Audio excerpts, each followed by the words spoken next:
Tuhan berfirman kepada Musa dan Harun, "Berbicaralah kepada orang Israel dan katakan kepada mereka, apabila aurat seorang laki-laki mengeluarkan lelehan, maka najislah ia karena lelehannya itu. Beginilah kenajisannya berhubung dengan lelehannya itu. Bila auratnya membiarkan lelehan itu mengalir, atau bila auratnya menahannya sehingga tidak mengeluarkan lelehan, maka itulah kenajisannya.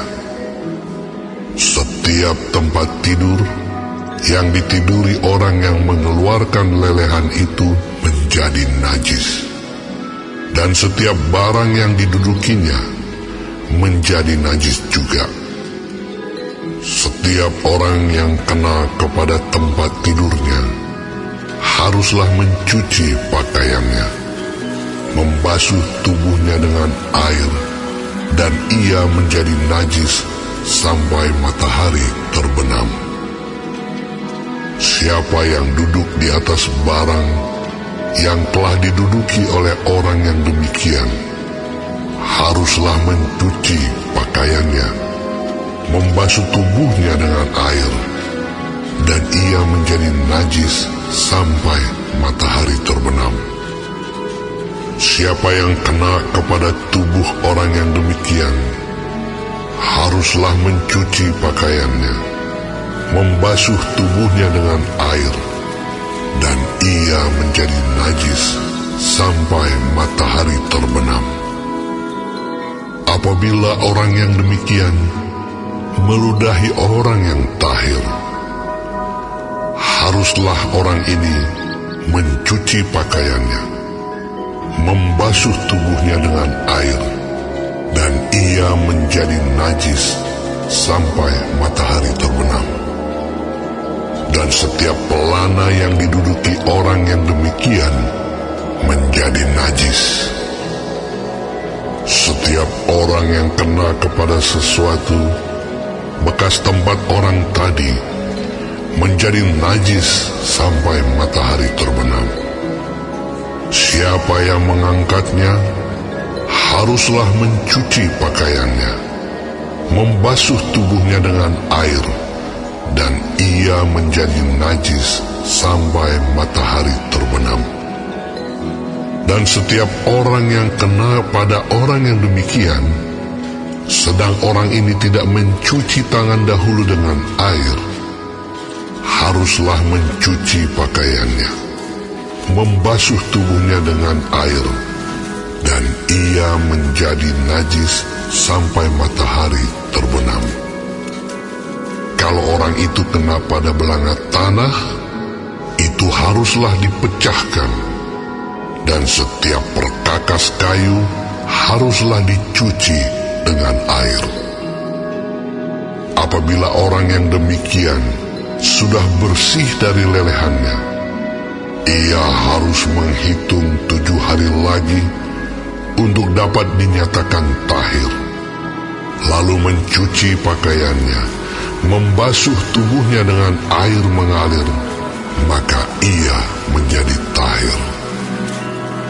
Pada hari yang ke-8, ia harus mengambil 2 ekor burung tekukur atau 2 ekor anak burung merpati dan datang ke hadapan Tuhan, ke pintu kemah pertemuan, dan menyerahkan burung-burung itu kepada imam. Lalu imam harus mempersembahkannya, yang seekor sebagai korban penghapus dosa, dan yang seekor lagi sebagai korban bakaran. Dengan demikian, imam mengadakan pendamaian bagi orang itu di hadapan Tuhan karena lelehannya. Apabila seorang laki-laki tertumpah maninya, ia harus membasuh seluruh tubuhnya dengan air, dan ia menjadi najis sampai matahari terbenam. setiap pakaian dan setiap kulit yang kena tumpahan mani itu haruslah dicuci dengan air dan menjadi najis sampai matahari terbenam. Juga seorang perempuan, kalau seorang laki-laki tidur dengan dia dengan ada tumpahan mani, maka keduanya harus membasuh tubuhnya dengan air, dan mereka menjadi najis sampai matahari terbenam. Apabila seorang perempuan mengeluarkan lelehan, dan lelehannya itu adalah darah dari auratnya, ia harus 7 hari lamanya dalam cemar kainnya, dan setiap orang yang kena kepadanya menjadi najis sampai matahari terbenam. Segala sesuatu yang ditidurinya selama ia cemar kain menjadi najis, dan segala sesuatu yang didudukinya menjadi najis juga. Setiap orang yang kena kepada tempat tidur perempuan itu haruslah mencuci pakaiannya, membasuh tubuhnya dengan air, dan ia menjadi najis sampai matahari terbenam.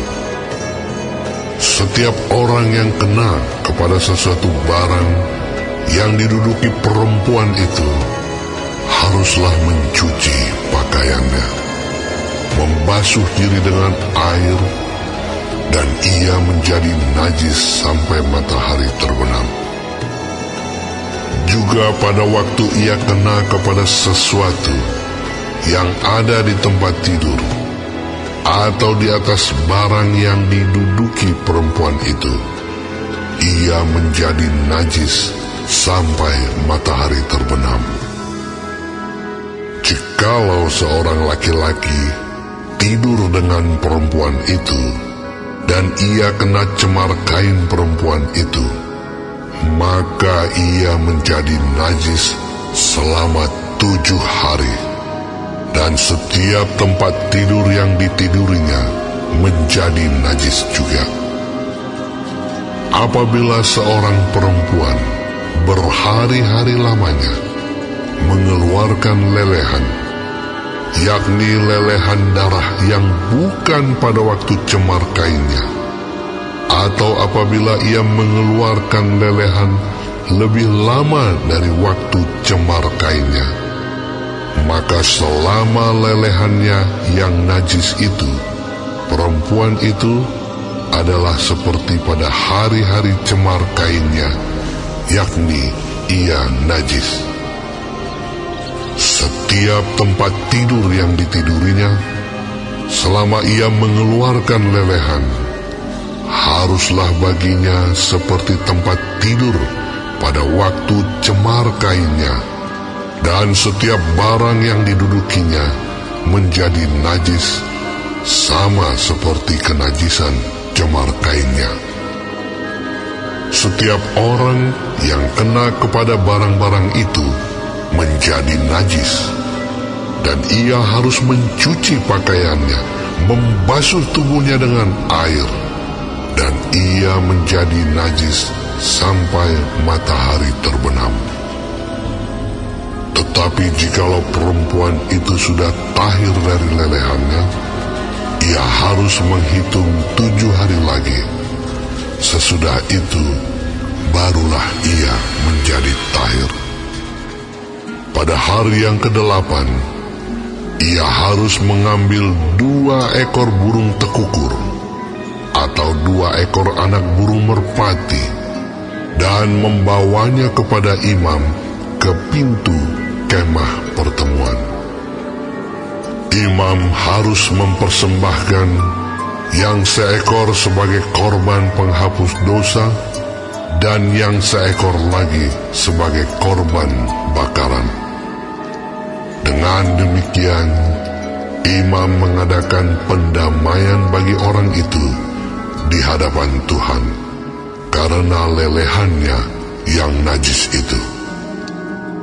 Begitulah kamu harus menghindarkan orang Israel dari kenajisannya, supaya mereka jangan mati di dalam kenajisannya, bila mereka menajiskan kemah suciku yang ada di tengah-tengah mereka itu.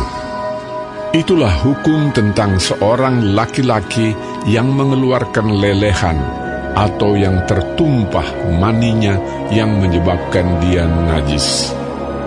Dan tentang seorang perempuan yang bercemar kain, dan tentang seseorang, baik laki-laki maupun perempuan, yang mengeluarkan lelehan, dan tentang laki-laki yang tidur dengan perempuan yang najis.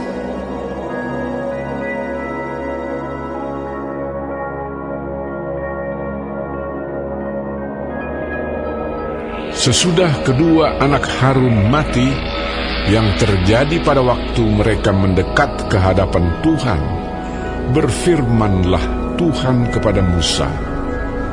Firman Tuhan kepadanya, Katakanlah kepada Harun, kakakmu, supaya ia jangan sembarang waktu masuk ke dalam tempat kudus di belakang tabir, ke depan tutup pendamaian yang di atas tabut, supaya jangan ia mati. Karena aku menampakkan diri dalam awan di atas tutup pendamaian. Beginilah caranya Harun masuk ke dalam tempat kudus itu, yakni dengan membawa seekor lembu jantan muda untuk korban penghapus dosa, dan seekor domba jantan untuk korban bakaran. Ia harus mengenakan kemeja lenan yang kudus, dan ia harus menutupi auratnya dengan celana lenan, dan ia harus memakai ikat pinggang lenan dan berlilitkan serban lenan. Itulah pakaian kudus yang harus dikenakannya sesudah ia membasuh tubuhnya dengan air. Dari umat Israel, ia harus mengambil 2 ekor kambing jantan untuk korban penghapus dosa, dan seekor domba jantan untuk korban bakaran. Kemudian Harun harus mempersembahkan lembu jantan yang akan menjadi korban penghapus dosa baginya sendiri, dan dengan demikian mengadakan pendamaian baginya dan bagi keluarganya. Ia harus mengambil kedua ekor kambing jantan itu dan menempatkannya di hadapan Tuhan di depan pintu kemah pertemuan, dan harus membuang undi atas kedua kambing jantan itu, sebuah undi bagi Tuhan dan sebuah bagi Azazel. Lalu Harun harus mempersembahkan kambing jantan yang kena undi bagi Tuhan itu, dan mengolahnya sebagai korban penghapus dosa. Tetapi kambing jantan yang kena undi bagi Azazel haruslah ditempatkan hidup-hidup di hadapan Tuhan untuk mengadakan pendamaian, lalu dilepaskan bagi Azazel ke padang gurun. Harun harus mempersembahkan lembu jantan yang akan menjadi korban penghapus dosa baginya sendiri, dan mengadakan pendamaian baginya dan bagi keluarganya.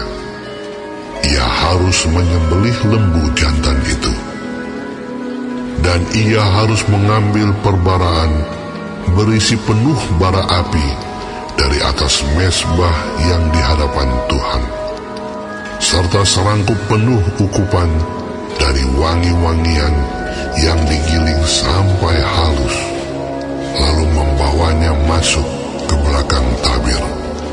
Kemudian ia harus meletakkan ukupan itu di atas api yang di hadapan Tuhan.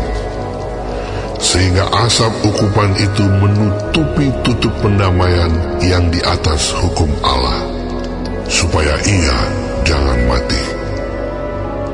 Lalu ia harus mengambil sedikit dari darah lembu jantan itu dan memercikkannya dengan jarinya ke atas tutup pendamaian di bagian muka, dan ke depan tutup pendamaian itu ia harus memercikkan sedikit dari darah itu dengan jarinya 7 kali. Lalu ia harus menyembelih domba jantan yang akan menjadi korban penghapus dosa bagi bangsa itu, dan membawa darahnya masuk ke belakang tabir. Kemudian haruslah diperbuatnya dengan darah itu seperti yang diperbuatnya dengan darah lembu jantan, yakni ia harus memercikkannya ke atas tutup pendamaian dan ke depan tutup pendamaian itu. Dengan demikian, ia mengadakan pendamaian bagi tempat kudus itu karena segala kenajisan orang Israel dan karena segala pelanggaran mereka, apapun juga dosa mereka. Demikianlah harus diperbuatnya dengan kemah pertemuan yang tetap diam di antara mereka di tengah-tengah segala kenajisan mereka. Seorang pun tidak boleh hadir di dalam kemah pertemuan bila Harun masuk untuk mengadakan pendamaian di tempat kudus, sampai ia keluar setelah mengadakan pendamaian baginya sendiri, bagi keluarganya, dan bagi seluruh jemaah orang Israel. Kemudian haruslah ia pergi keluar ke mezbah yang ada di hadapan Tuhan dan mengadakan pendamaian bagi mezbah itu. Ia harus mengambil sedikit dari darah lembu jantan dan dari darah domba jantan itu, dan membubuhnya pada tanduk-tanduk mezbah sekelilingnya. Kemudian ia harus memercikkan sedikit dari darah itu ke mezbah itu dengan jarinya 7 kali, dan mentahirkan serta menguduskannya dari segala kenajisan orang Israel. Setelah selesai mengadakan pendamaian bagi tempat kudus dan kemah pertemuan serta mezbah, ia harus mempersembahkan kambing jantan yang masih hidup itu. Dan Harun harus meletakkan kedua tangannya ke atas kepala kambing jantan yang hidup itu, dan mengakui di atas kepala kambing itu segala kesalahan orang Israel dan segala pelanggaran mereka, apapun juga dosa mereka. Ia harus menanggungkan semuanya itu ke atas kepala kambing jantan itu, dan kemudian melepaskannya ke padang gurun dengan perantaraan seseorang yang sudah siap sedia untuk itu. Demikianlah kambing jantan itu harus mengangkut segala kesalahan Israel ke tanah yang tandus, dan kambing itu harus dilepaskan di padang gurun. Sesudah itu Harun harus masuk ke dalam kemah pertemuan dan menanggalkan pakaian lenan yang dikenakannya ketika ia masuk ke dalam tempat kudus, dan harus meninggalkannya di sana. Ia harus membasuh tubuhnya dengan air di suatu tempat yang kudus dan mengenakan pakaiannya sendiri. Lalu ia harus keluar dan mempersembahkan korban bakarannya sendiri dan korban bakaran bangsa itu. Dengan demikian, ia mengadakan pendamaian baginya sendiri dan bagi bangsa itu. Kemudian ia harus membakar lemak korban penghapus dosa di atas mezbah. Maka maka orang yang melepaskan kambing jantan bagi Azazel itu harus mencuci pakaiannya, membasuh tubuhnya dengan air, dan sesudah itu barulah boleh masuk ke perkemahan. Lembu jantan dan kambing jantan korban penghapus dosa, yang darahnya telah dibawa masuk untuk mengadakan pendamaian di dalam tempat kudus, harus dibawa keluar dari perkemahan, dan kulitnya, dagingnya, dan kotorannya harus dibakar habis. Siapa yang membakar semuanya itu harus mencuci pakaiannya, membasuh tubuhnya dengan air, dan sesudah itu barulah boleh masuk ke perkemahan. Inilah yang harus menjadi ketetapan untuk selama-lamanya bagi kamu, yakni pada bulan yang ke-7, pada tanggal 10 bulan itu, kamu harus merendahkan diri dengan berpuasa, dan janganlah kamu melakukan sesuatu pekerjaan, baik orang Israel asli maupun orang asing yang tinggal di tengah-tengahmu. Karena pada hari itu harus diadakan pendamaian bagimu untuk mentahirkan kamu. Kamu akan ditahirkan dari segala dosamu di hadapan Tuhan. Hari itu harus menjadi Sabat, hari perhentian penuh bagimu, dan kamu harus merendahkan diri dengan berpuasa. Itulah suatu ketetapan untuk selama-lamanya. Dan pendamaian harus diadakan oleh imam yang telah diurapi dan telah ditabiskan untuk memegang jabatan imam menggantikan ayahnya. Ia harus mengenakan pakaian lenan, yakni pakaian kudus. Ia harus mengadakan pendamaian bagi tempat maha kudus, bagi kemah pertemuan dan bagi mesbah, juga bagi para imam dan bagi seluruh bangsa itu, yakni jemaah itu. Itulah yang harus menjadi ketetapan untuk selama-lamanya bagimu, supaya sekali setahun diadakan pendamaian bagi orang Israel karena segala dosa mereka. Maka Harun melakukan seperti yang diperintahkan Tuhan kepada Musa.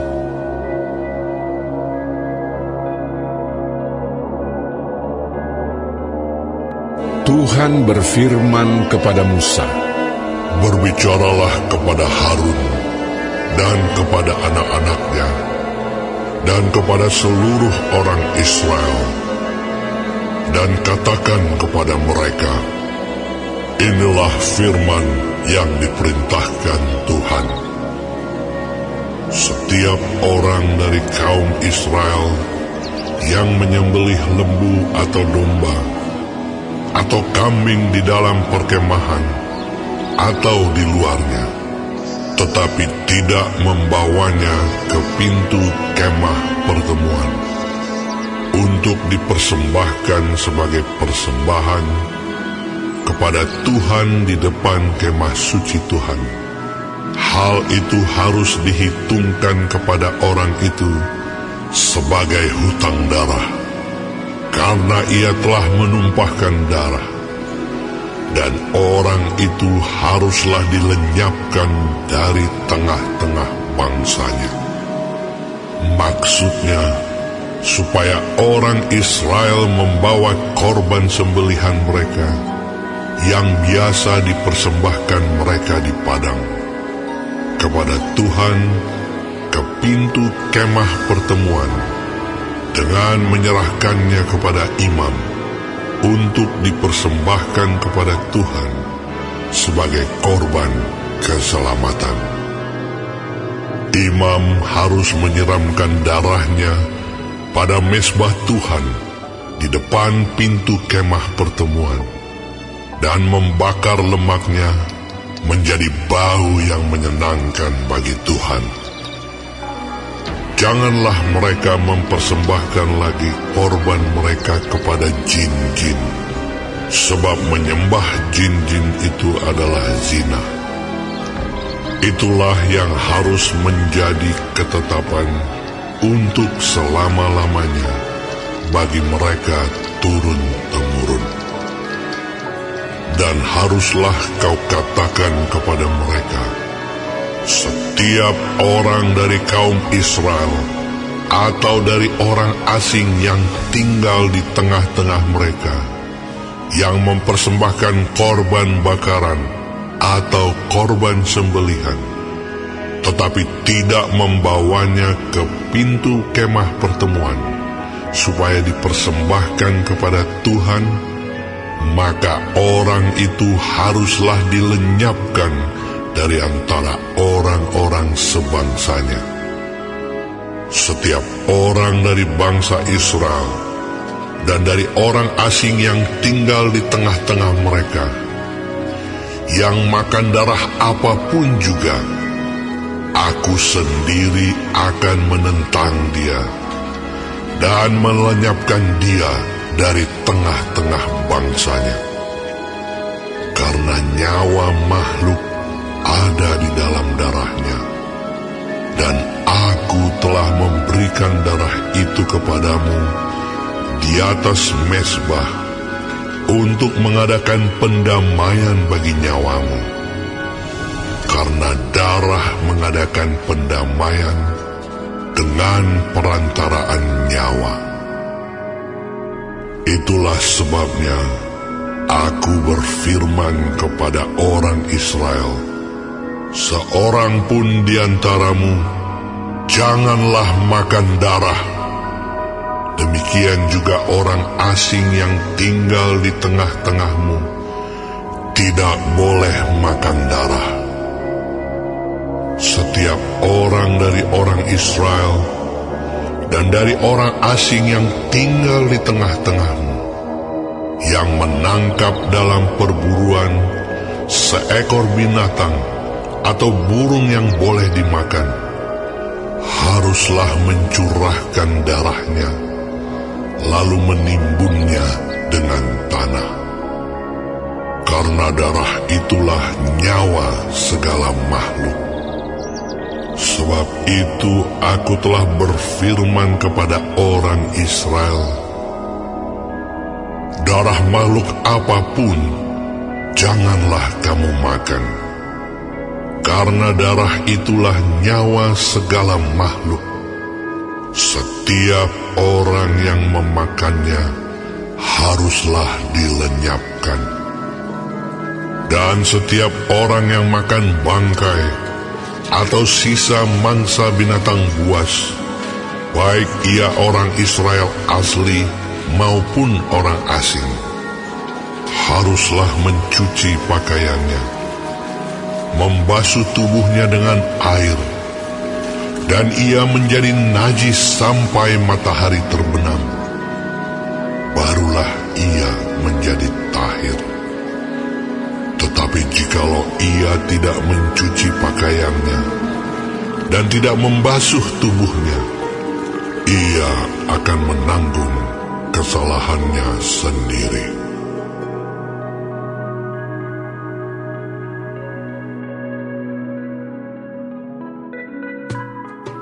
Kemudian Paulus meninggalkan Athena, lalu pergi ke Korintus.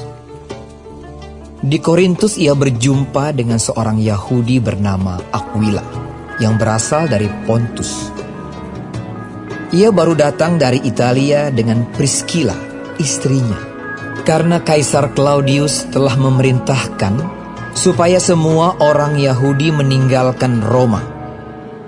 Paulus singgah ke rumah mereka. Dan karena mereka melakukan pekerjaan yang sama, ia tinggal bersama-sama dengan mereka.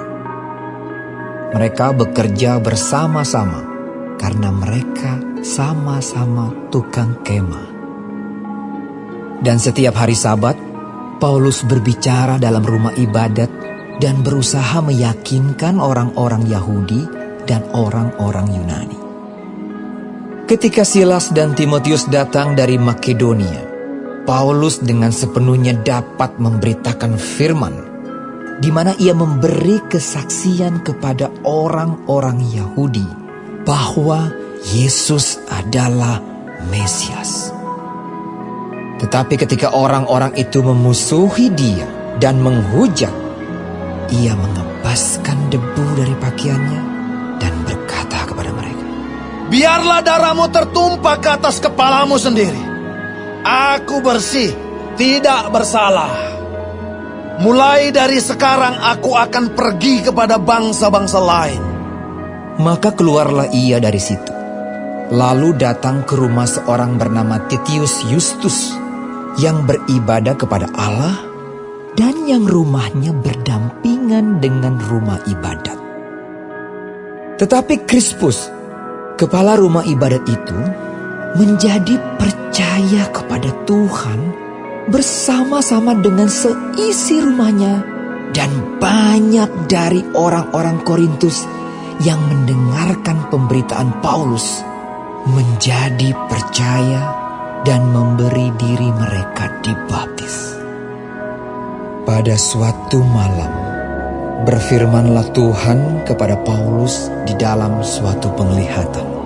Jangan takut, teruslah memberitakan firman dan jangan diam.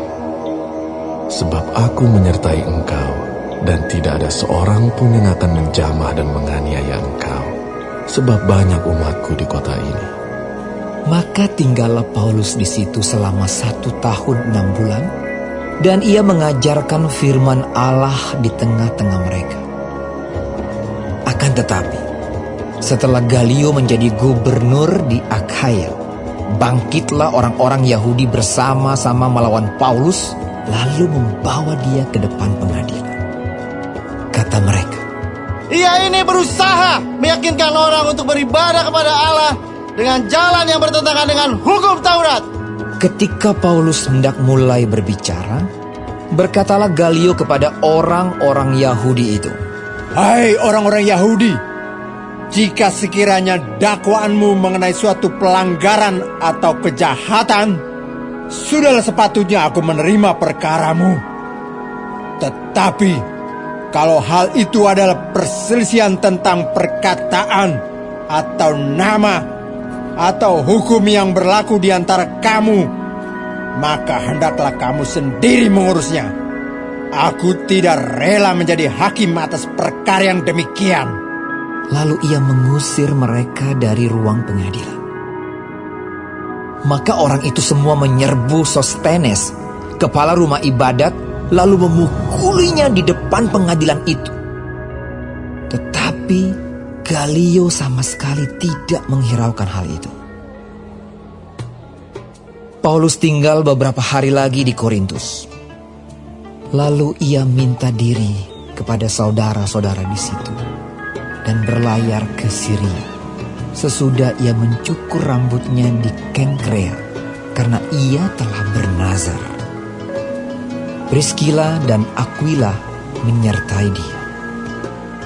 Lalu sampailah mereka di Efesus. Paulus meninggalkan Priskila dan Aquila di situ. Ia sendiri masuk ke rumah ibadat dan berbicara dengan orang-orang Yahudi. Mereka minta kepadanya untuk tinggal lebih lama di situ, tetapi ia tidak mengabulkannya. Ia minta diri dan berkata, "Aku akan kembali kepada kamu jika Allah menghendakinya." Lalu bertolaklah ia dari Efesus. Ia sampai di Kaisarea dan setelah naik ke darat dan memberi salam kepada jemaat, ia berangkat ke Antiokhia. Setelah beberapa hari lamanya ia tinggal di situ, ia berangkat pulang, lalu menjelajahi seluruh tanah Galatia dan Frigia untuk meneguhkan hati semua murid. Sementara itu datanglah ke Efesus seorang Yahudi bernama Apolos yang berasal dari Alexandria. Ia seorang yang fasih berbicara dan sangat mahir dalam soal-soal kitab suci. Ia telah menerima pengajaran dalam jalan Tuhan. Dengan bersemangat ia berbicara dan dengan teliti ia mengajar tentang Yesus. Tetapi ia hanya mengetahui baptisan Yohanes. Ia mulai mengajar dengan berani di rumah ibadat. Tetapi setelah Priscilla dan Aquila mendengarnya, mereka membawa dia ke rumah mereka dan dengan teliti menjelaskan kepadanya jalan Allah. Karena Apolos ingin menyeberang ke Akaya, saudara-saudara di Efesus mengirim surat kepada murid-murid di situ, supaya mereka menyambut dia. Setibanya di Akaya, maka ia, oleh kasih karunia Allah, menjadi seorang yang sangat berguna bagi orang-orang yang percaya. Sebab dengan tak jemu-jemunya, ia membantah orang-orang Yahudi di muka umum dan membuktikan dari kitab suci bahwa Yesus adalah Mesias.